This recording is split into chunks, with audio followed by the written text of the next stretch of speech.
Our Highline Voices, 106.5 KQWZ LPFM. Connecting Highline and our region. History, cultural heritage, art, performances, contemporary pop culture. We collect, preserve, and tell the stories of the Highline region and its people. We want to embrace our differences and similarities. We want to extend our mission outside the walls of the museum. Our Highline Voices, 106.5 KQWZ LPFM.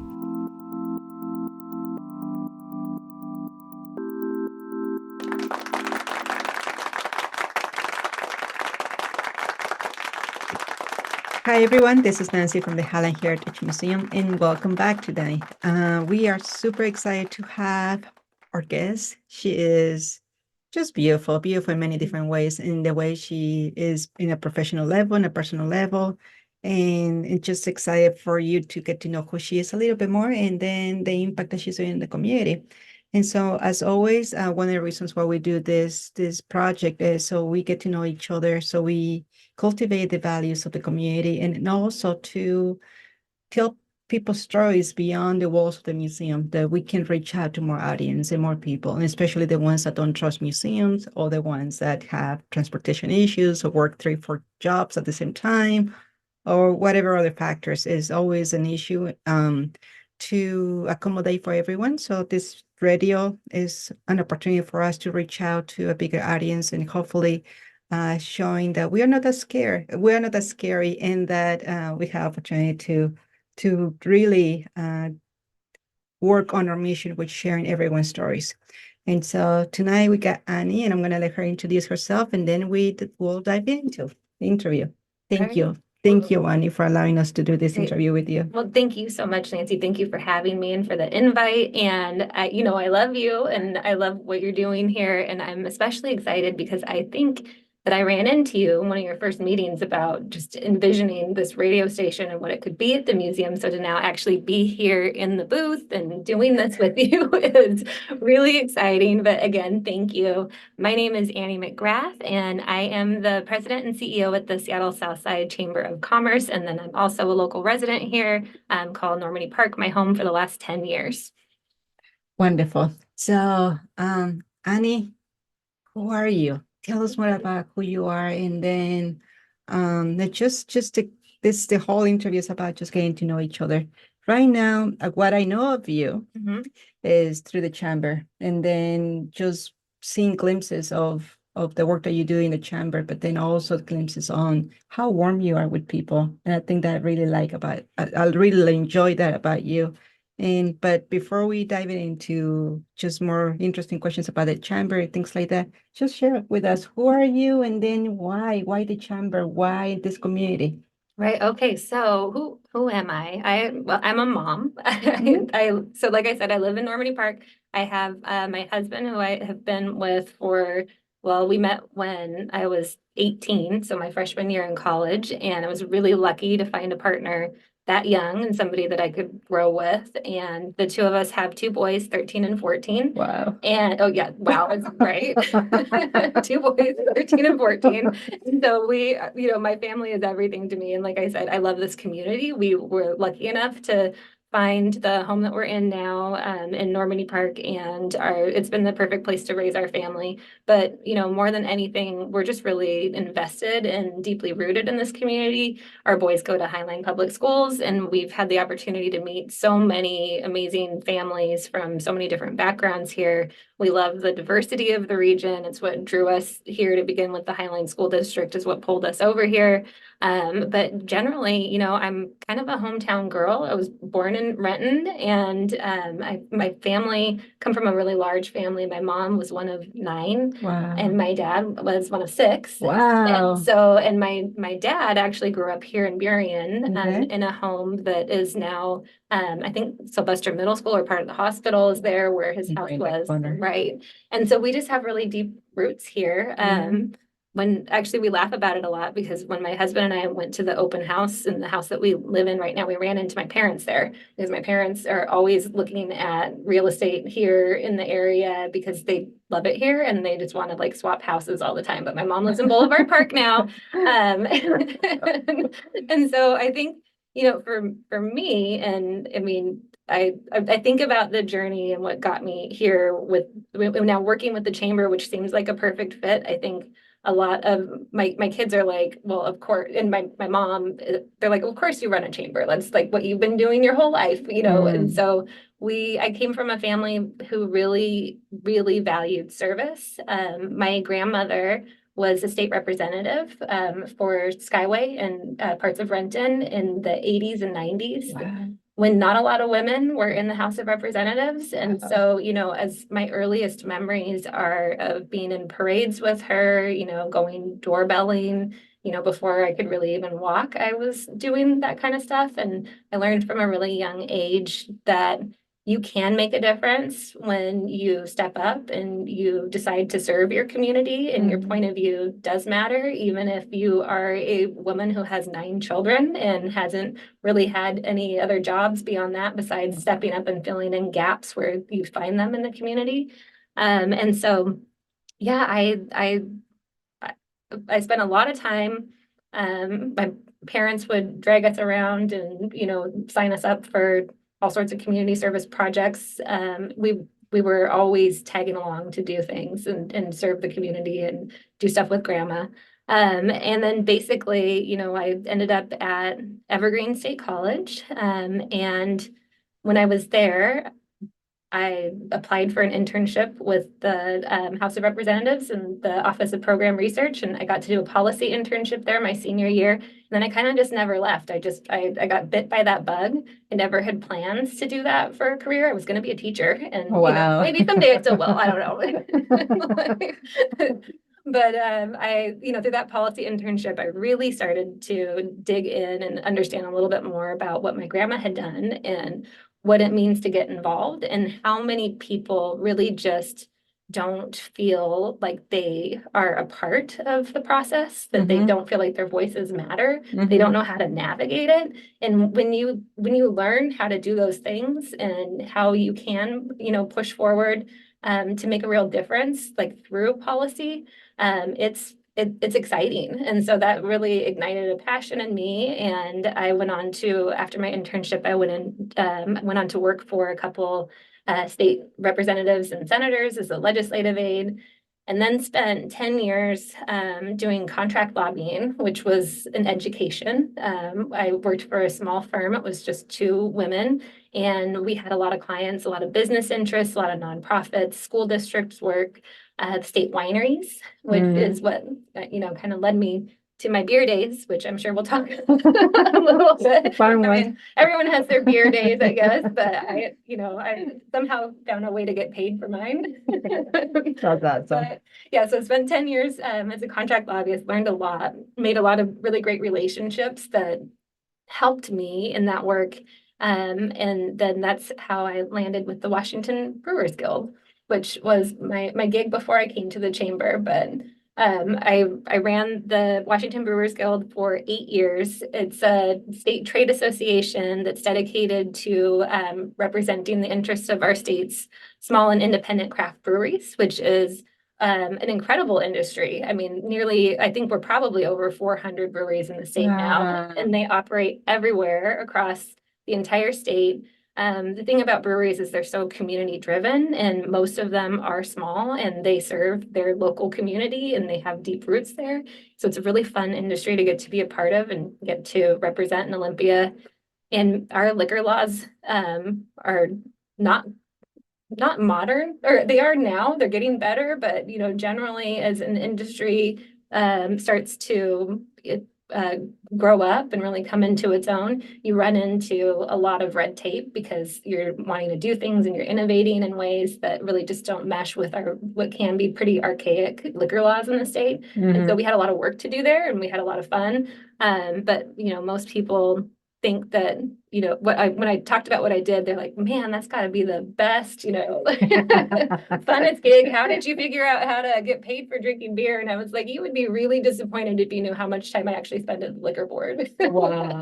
That's pretty much it. But had a blast there, and Then I was reading the B-Town blog and I saw that Andrea Ray, who was my predecessor at the chamber, the president and CEO, saw that she was leaving. And I thought, I think I'd love to do that. I think I would really be interested in doing something where I can, kind of combine my two loves of doing something in the policy world and advocating for local businesses and nonprofits, but also getting to do that here in my own community where you can actually like start to see some of the results and our family can see the rewards of bringing that community together and pushing forward initiatives to make our community a better place at the local level, which is a whole different thing for me. I'm used to doing state politics, and so local politics has been a whole different thing and an education in itself, but it has been really rewarding and I'm excited that I've landed here.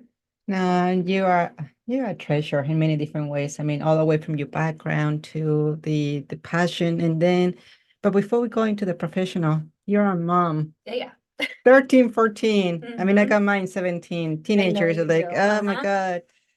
And then you're talking about your grandma with so many kids while doing that. So there's, I can see the inspiration. I can see the fire coming from her, showing you that it's possible, even having the other kids and having the struggles of being a mom in a house. And then in a period, we are lucky that we're in a place where it's not as restricted. And even though it's still a lot of gender issues that are taking place right now in the work field, a lot of microaggressions that takes place as a woman in a field where there's a lot of men around.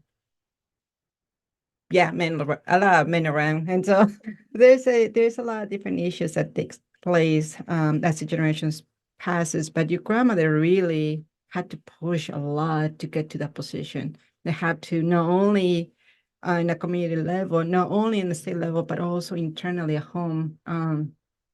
I only got one, and I'm hitting my head in the wall, like, oh my goodness. And so I'm inspired by your grandmother, and I'm sure that that's one of the reasons that you're doing the work that you do. And I'm also inspired by you, like you're pushing and crossing those lines of, like you said, from a state level now going into the local level and cultivating those values as to why are you doing the work that you do. And it's an inspiration. Right. I don't know how she did it with 9 kids. And, we think about all of the conveniences that we have now that just make being a mom easier, and, she did that with very little. But I think that, what she went on to do really big things. She helped found the Renton Area Youth Services in Renton, and then she got started when she ran for the school board in Renton, and ultimately that led her to running for office with the state legislature, which again, not a lot of women were doing in the 80s. But I think that it wasn't like it wasn't this big grand plan to go out and do big things and hold office and make change through that. It was really, she just saw gaps in the community that needed filling and she stepped up to do that. And I think that's what's inspiring to me. And that's what, ultimately led me down this more policy lens of work.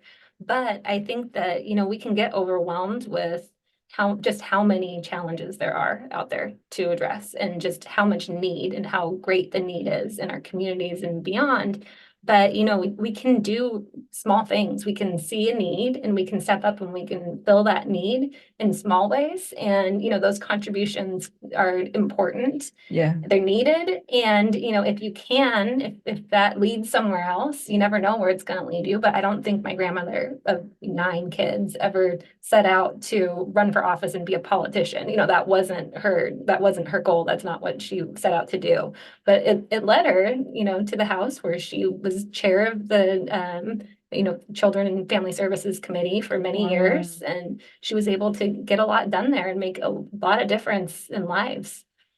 No, you do have a beautiful legacy behind you and with you.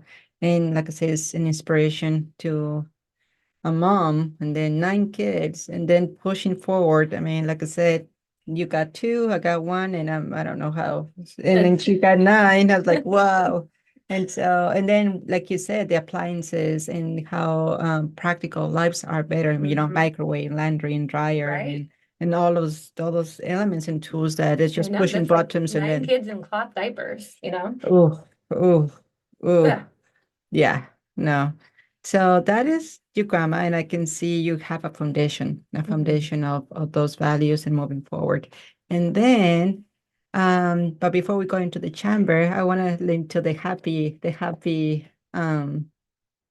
beer days that Oh, you yeah. have.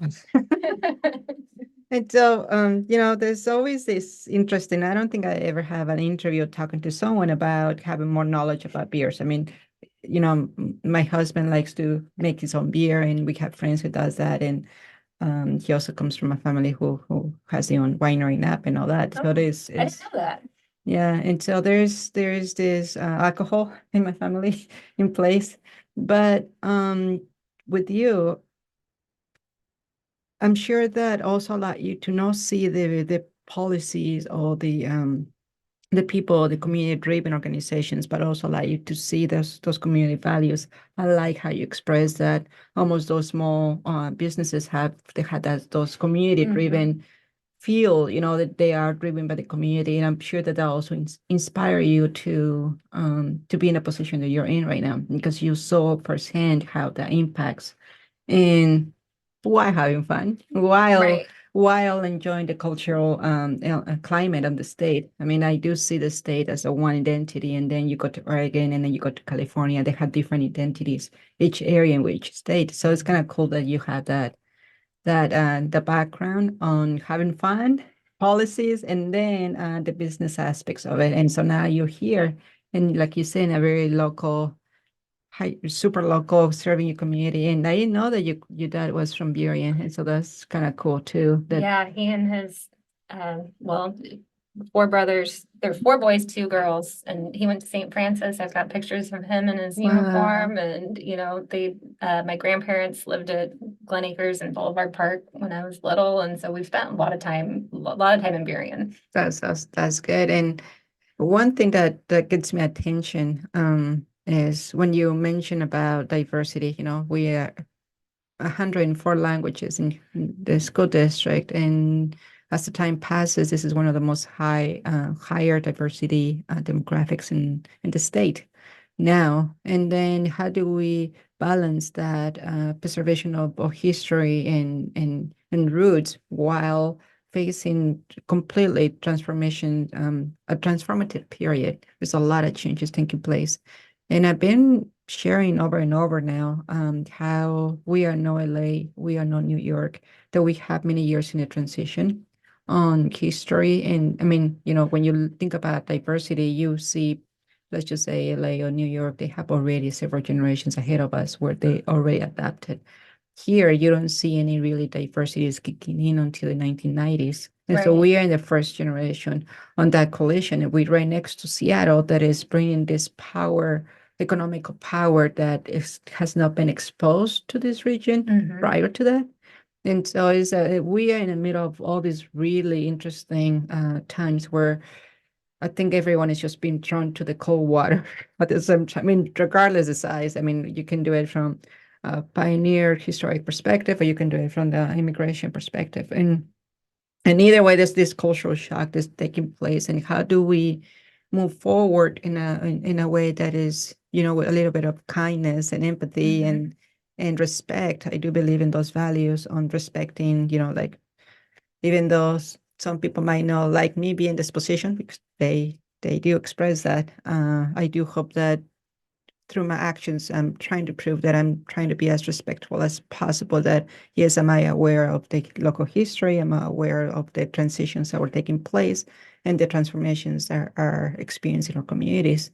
And so I think you, as in a business perspective, you're also going to see that. Yeah, I feel that in the cultural sector because we address in culture the history of it. But you, and as a business, all these completely cultural shocks are taking place in a business. Like first generation having Right. their own businesses, a lot of need for education, a lot of first timers that had never had a tradition of having, oh, my mom used to own this, so I have years knowing the region. It's more about like, okay, my parents were immigrants and I came to the school district and I just don't know where to go. And like I said, we in the first generation of experiencing that.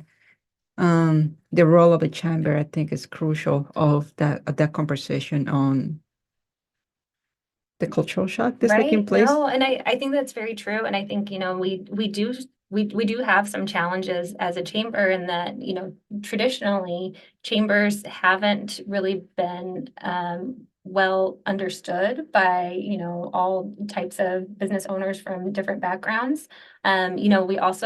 We can struggle with, and it's something that we're constantly working to make sure that we're getting out into the community and making sure that businesses are aware of our resources and, what we do and just how very welcome everyone is in our chamber community.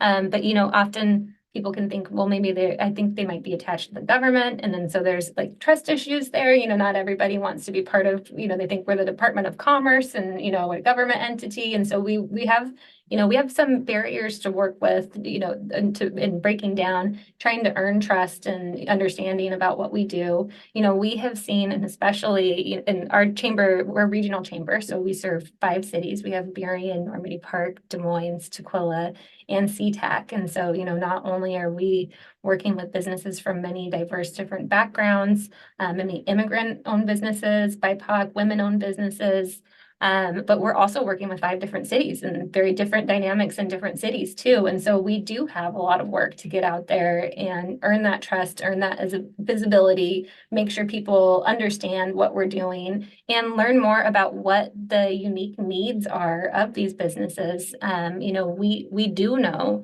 that during COVID, many BIPOC businesses and immigrant-owned businesses really did fall behind because they weren't aware of many of the grant programs and opportunities that were available, as one-time opportunities during COVID. And so, we're doing a lot of work now to make sure that there are resources for these businesses that did not see that, in 2020 and 2021, and that we can help connect people to what is out there.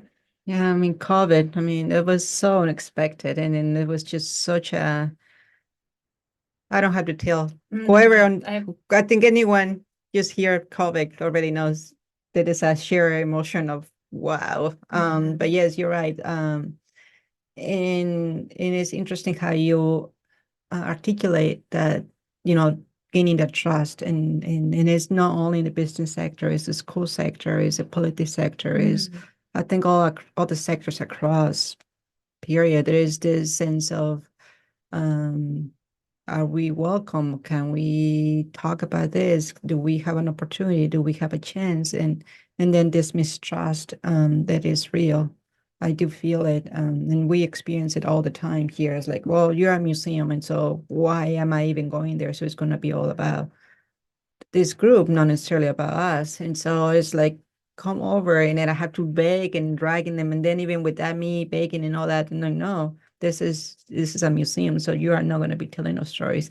And it's very interesting how it's all about gaining that trust. And then to me, it's about action speaking louder than words, not necessarily just talking and saying, no, we're inclusive. Well, no, it's our actions that will show that. And so I know that trust is a hard thing to cultivate, but hopefully through time will be little by little, and you're doing it. You guys are doing it. It's well, I have an amazing team. I'm really, really blessed to that- work with our team at the chamber, and people who really are invested in our mission and invested in our community, and they feel very rewarded by this work too. And so, when you have a team like that really cares and and has that energy to get out there, it makes a huge difference.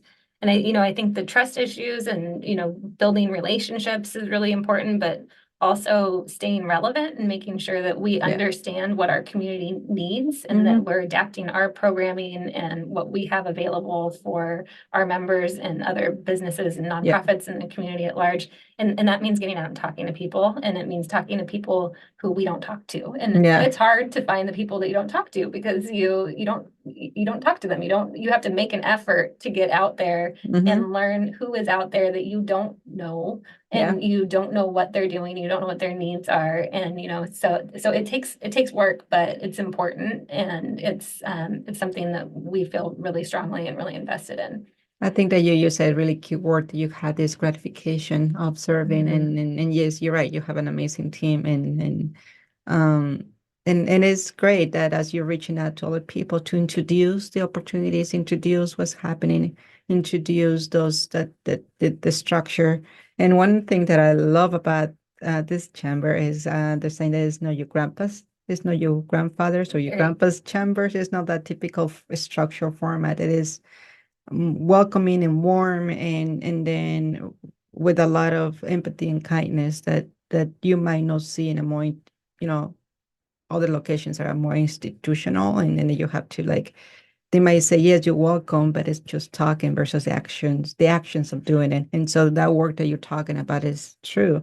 You're adapting, you're understanding what are the needs, and then identifying them, and not only identifying them but also working in how do we make progress in cultivating those relationships so it can be relevant and could be something that can sustain um, a system that allows everyone to co-share the space and then improve and grow as a community. Right. Yeah. Well, and I should say we also have an amazing board, and so we have a volunteer board of Yeah, it's 14, amazing work. and Nancy happens to be our past chair. We were, we had her tremendous leadership as our chair last year. And you really set the tone for us in our work, and we appreciate you so much and everything that you bring. And we really benefit from a very diverse group of perspectives on our board too. And we could not, 5 cities and, all of the businesses and nonprofits and happenings in this area, there's no way our little team could do all of this without the, vision, direction, and support of our board. And so that's a huge part of how we're able to get this done. Yeah, and that's what I love about the board is that they have the whole organization, because it's not just the team, it's not just the board, it's not the ambassadors or the sponsorships or the people who come to the events. It's just anyone in the community, honestly. And it is this beautiful flow between each other. It's a beautiful, beneficial relationship that we all get something that is beneficial to all of us. And it could be get to know more about where are we and what are the opportunities to, hey, I don't know about you. I really like you. Can I learn more about you? And then being able to more strategically, being able to improve the needs that are in the community. Yes, when I went to the first time I got introduced to the chamber, the same thing. I thought this is too serious, too formal, kind of nervous. I don't know if I will fit. I was sure I would never fit. I was like, no way, Jose, I will fit in that. You didn't picture yourself holding the gavel and being the chair right no, then. no, even that. I was like, am I allowed to be at the table? Because there's been many times where I'm not allowed to be at the table. And so one thing is, like, anyway, so it has been an amazing journey on seeing the work externally, but also internally. And then knowing that, like you said, it takes an amazing team and you guys are doing awesome. And then also it takes a beautiful, fearful leader to guide the institution. And so Andrea, I love you. And I'm just glad that you introduced me to this organization. And I'm just glad that the work that you did continues with Annie. And then it just, like I said, just adapting to the needs of what's happening today to the community. And so we still got a few more minutes. So there's a lot of projects happening, a lot of new initiatives, and it's something that I also very, very, very interested in on the work that you guys do. When you do say that adapting and looking at the needs of the community, you're really looking at it. It's not just, oh, in 5 years from now, oh, in 10 years from now. No, you are, well, ever since COVID too, it's just adapting to what are the tools that we have and what is the direction that you're going to be heading in. I'm excited about the summer programs, all the programs that you are doing, but do you have one specific project? Well, I'm sure you're going to say all of them are exciting, but do you have one that really, really is either challenging or something that it's super excited or something that inspires you? Yeah, so we're really excited about a new event that we're putting on this summer, the Southside Leadership Conference. And this has been something that has been on our minds for over a year now, and it's really turned into our Sammy, our executive vice president, the amazing and talented Sammy, it's really turned into her baby, and she's running with it, and we're just so excited to see it now kind of take life. And but it's going to be on July 19th at Highline College, and it's our first full day of programming. And so, really what this is geared to, we looked at, opportunities for professional development here in the Southside area that were really also kind of specific to our region, to, issues that our region are grappling with, and, some things that young professionals, budding entrepreneurs, seasoned professionals, something that would be relevant to everybody with a real Southwest King County focus too. We saw that there just weren't a lot of options available. And we're also really interested in breaking down barriers and making sure that professional development and, connection to community, network building, all of these things are accessible to people who want these opportunities. Yeah. And so it's going to be a somewhat low cost event for a conference. It'll be $50 for entry. And we have some amazing sponsors that if $50 is still a barrier to you, don't let it be. We can make that happen. And it'll be a one-day event with 8 different breakout sessions. We will have some really amazing speakers from within our chamber membership and leaders from our community. There's going to be a reception and, networking event with lots of local leaders. We're going to talk about, opportunities to engage civically. There's so much work that needs to be done in our communities, and there are boards and commissions and, all sorts of opportunities to step up and have your voice be heard in the community. I don't think people are always aware of what those opportunities are, or don't feel like they are the kind of person who should be on that board or participating in that way. And I think what we're learning and what cities are learning and what our other organizations that have boards, nonprofits that need board members are learning is you really need a diversity of perspectives, and you need to hear most from the people who are not showing up and aren't signing up for every committee and aren't, the usual go-tos that you have. I mean, those people are important too, because they're really connected and they know what's going on.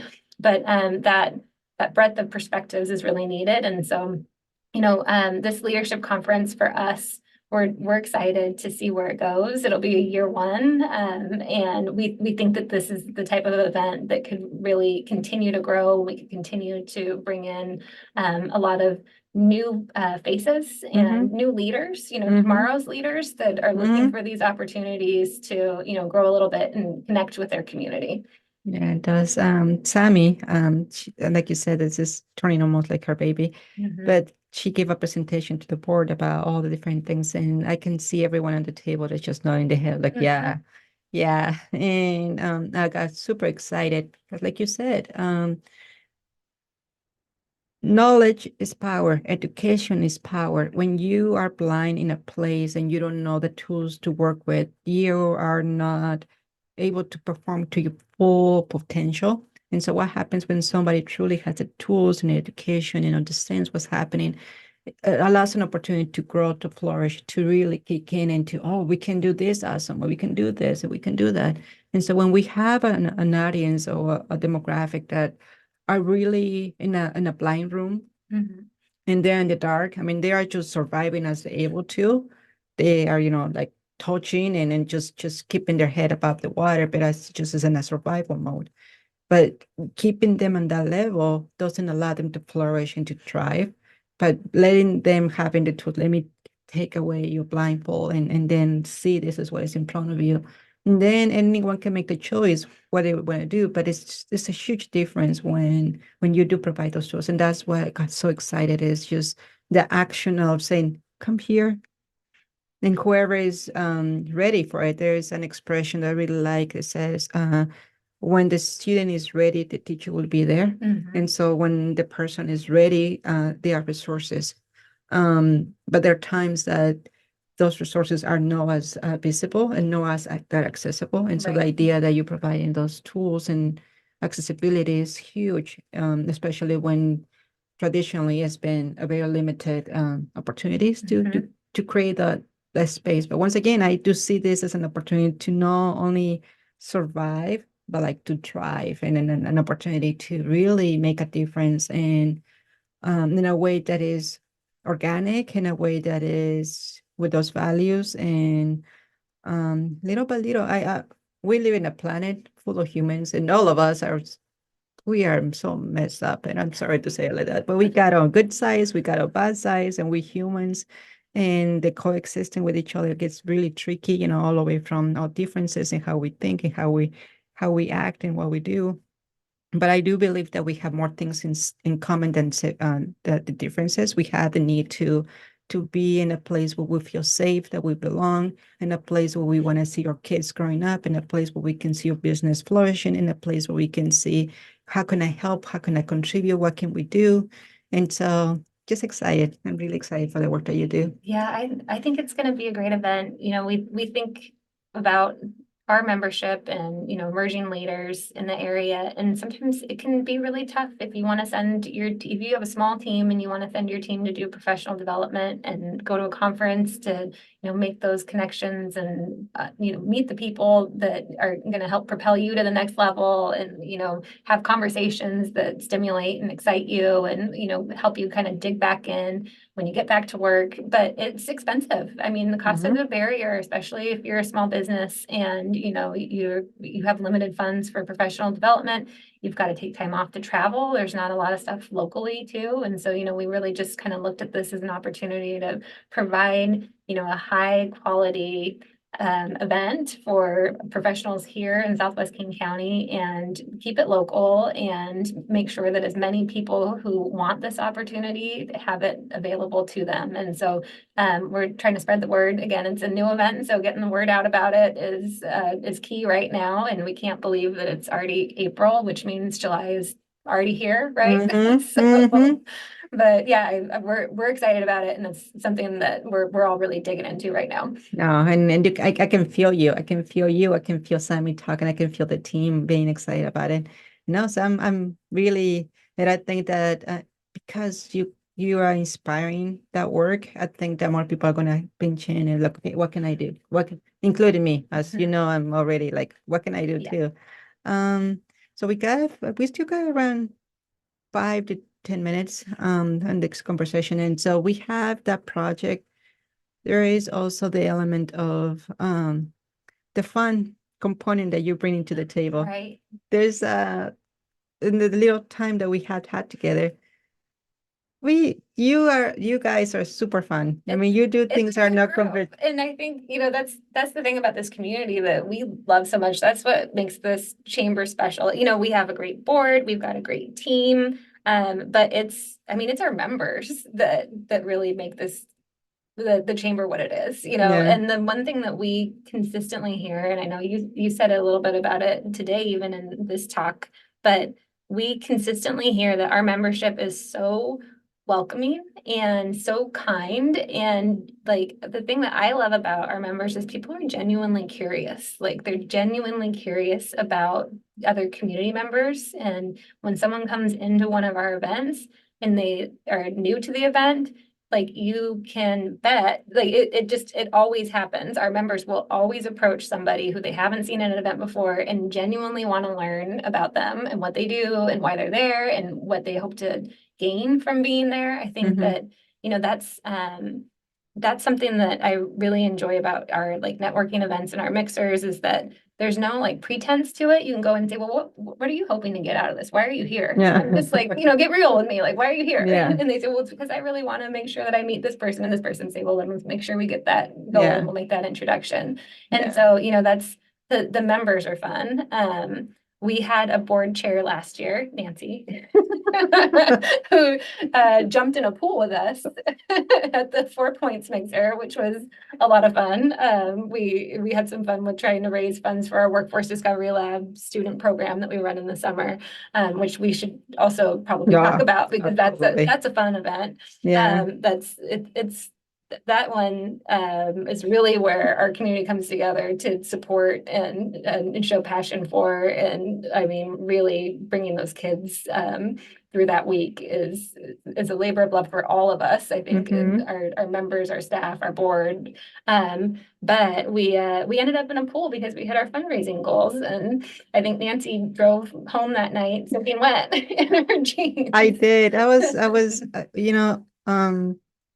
I knew you guys were doing that and that, but there was a moment we were raising the funding and, asking for more. And then for a moment, maybe it was, I got this feeling that it was kind of getting quiet.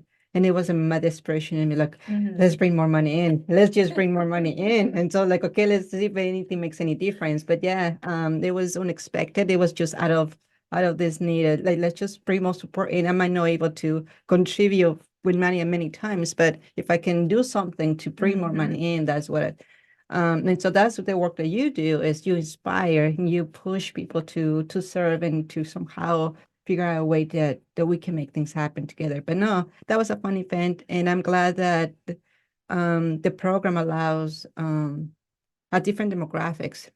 Because we right now, just to make the distinction for anyone who doesn't know this, is that you have the normal business, and then the conference that we are addressing is more of the younger generation, out of college or just opening in new businesses. So it's just that the need to gain more experience level. And then you had the discovery lab that is all about teenagers and high school students. So as you imagine, they are doing the work at the many different generations. This is an intergenerational approach. And the last time I think I was crying when the guys were, or when the kids were speaking and talking. It's also so inspiring.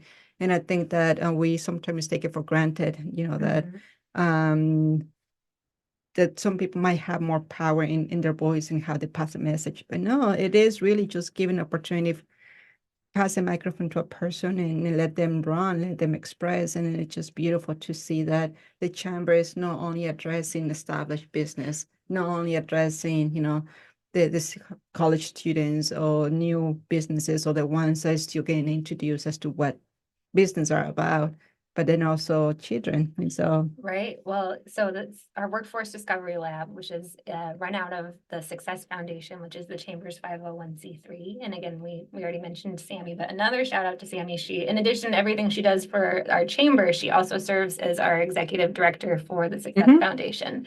And through the Success Foundation, we run our Workforce Discovery Lab, which is a 1-week summer program for Highline and Tukwila high school students, where we bring the students in for the full week, and in the morning they get workshops. We do things like we talk about workplace etiquette. We talk about why it's important to be on time. We work on resume writing workshops. We've done, phone drills where you pick up the phone and you have to navigate, transferring it and, all the pleasantries that go along with opening a phone or answering a phone, which kids don't do a lot these days. They don't answer phones, No. So and then for the afternoons, the kids get on a bus and we all go out and we do 2 different workshops at 2 different local employers. And they get to learn all about what it would be like to work in that industry or specifically at that business.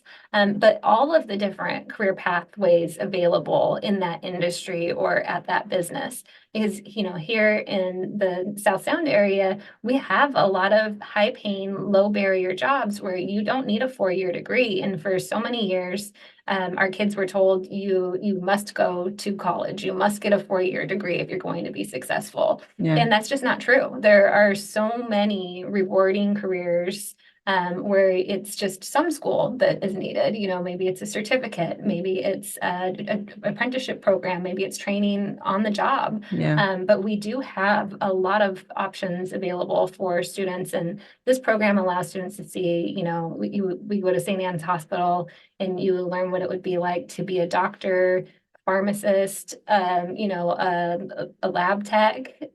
You learn what it would be like to do ultrasounds. Wow. There's so many different things when you think medical. It's not just doctors and nurses. There's many, many career pathways in the medical field. And so this program is really designed to show kids all of the different pathways available to them. And this year, we're going to be able to take 30 students, which is a record for us, which we really applaud the community for stepping up and being able to help support this effort. We had a great auction back in November, and that allows us to now have 30 kids in the program. That doubles what we did last year. And it's a good thing because we already have over 115 applications. Wow. And still a month left to go for this program. So we know the demand is there. Kids want to experience this program, and word's getting out as it grows each year. And so we're excited to see where it goes and how we can continue to grow it. But great work to Sammy and Max. I have to shout out Max on that too, because he's the one who's been out tabling at all these high schools and really, talking to the students and drumming up some excitement for this. Oh, and he's amazing. The whole team is amazing. And then, yes, this is another Sammy's Wounded That Foundation, which we haven't really talked much about that. And I might invite her just so she can talk about that specifically. But going back to you, we got only 5 minutes left. Is anything that you would like to share about you as a mom, as a woman, in the chamber, anything? You got 5 minutes. That's a really open-ended question. One of the things that I would like to acknowledge is that, like I said, and I shared that in the beginning, that you're just a beautiful person. Wow. You don't do things mechanical, meaning like, okay, just checking the boxes and then let's get done.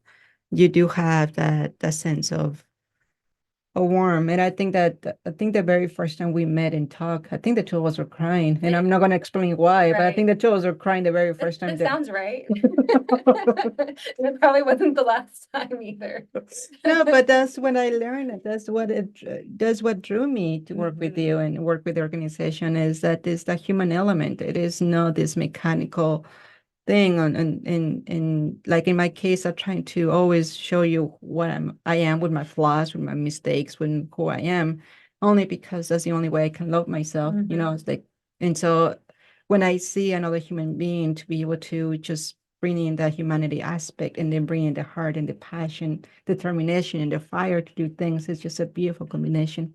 So there's been absolutely an honor and a pleasure to get to know you, and then it just to give us a chance to work together, and it's just been a beautiful journey. And so it was from the first day that I met you until now, it's been fun, it's been exciting, it's been just meeting challenges. I love challenges, and so it's just been great. And so I really, really appreciate you in many different ways, as a human being, as a mom, and then that's what you do at the chamber, you and the team and everyone in the community. So yeah, so I got some minutes there for you. Well, so thank did you you. got?